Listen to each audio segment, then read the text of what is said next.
আসসালামু আলাইকুম। নামাজের পূর্ব শর্ত হলো সঠিকভাবে ওযু করা, কিন্তু কি কি কারণে ওযু ভেঙে যায় অনেকেই আমরা সেই কারণগুলো জানি না। ওযু ভঙ্গের মোট কারণ হলো 7টি। আসুন আমরা এক এক করে কারণগুলো জেনে নেই। 1 নম্বরে প্রাকৃতিক হাজত।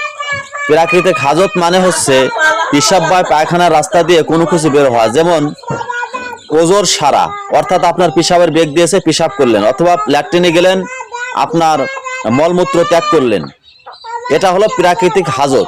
2 নাম্বার হচ্ছে বায়ু নির্গত হওয়া। আপনি অফিসে বসে আছেন অথবা ঘরে আছেন, যে কোনো সময় আপনার পায়খানা রাস্তা দিয়ে যদি বায়ু নির্গত হয় তাহলে আপনার ওযু ভেঙে যাবে। 3 নাম্বার কারণ হচ্ছে রক্ত বা পুজ গড়িয়ে পড়া। আপনার শরীরে কোনো জায়গায় কেটে গেল অথবা যে কোনোভাবেই হোক রক্ত বের হয়েছে কিন্তু গড়িয়ে পড়ে নাই, তাহলে কিন্তু ওযু ভাঙবে না। যদি গড়িয়ে যায় তাহলে আপনার ওযু ভেঙে যাবে। 4 নম্বরে মুখ ভরে বমি হওয়া। হালকা বমি হলে কিন্তু আপনার ওযু ভাঙবে না। যদি মুখ ভরে বমি হয়, অনেক বমি হয়, তাহলে আপনার ওযু ভেঙে যাবে। 5 নম্বরে ঘুমানো। হেলান দিয়ে চিত হয়ে অথবা আপনি বিছানায় ঘুমিয়ে গেলেন, এমনভাবে ঘুমালেন যে আপনাকে হালকা টাচ করলে আপনি টের পেলেন না, তার মানে হচ্ছে আপনি ঘুমিয়ে গেছেন। এ অবস্থায় আপনার ওযু ভেঙে যাবে।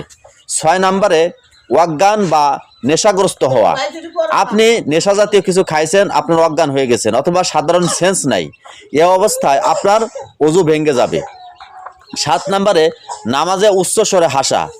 নামাজের মধ্যে যদি উচ্চস্বরে হাসেন তাহলে কিন্তু ওযু ভেঙে যাবে। নামাজ তো হবেই না, পক্ষান্তরে কি হবে? ওযু ভেঙে যাবে। উচ্চস্বরে হাসা ইসলামের দৃষ্টিকোণ থেকে কিন্তু খারাপ। হাসি 3 প্রকার, এর মধ্যে মুচকি হাসি সর্বোত্তম হাসি। আপনি উচ্চস্বরে যদি নামাজের মধ্যে হাসেন আপনার ওযু ভেঙে যাবে। প্লিজ সাবস্ক্রাইব এবং লাইক করুন।